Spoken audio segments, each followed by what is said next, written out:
لو كنت في كربلاء فماذا كنت ستفعل؟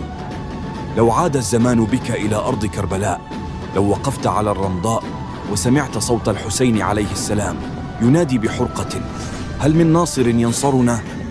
فبربك ماذا كنت ستفعل؟ أكنت تجيب النداء باكياً أم تفر من الميدان خائفاً؟ أكنت تركض نحو الحسين صارخاً: لبيك يا حسين؟ أم تتعلق بدنياك الفانية وتترك ابن الزهراء وحيداً؟ كربلاء يا أحبتي ما انتهت، كربلاء ما زالت تنادي فينا كل يوم، فكل يوم عاشوراء وكل أرض كربلاء.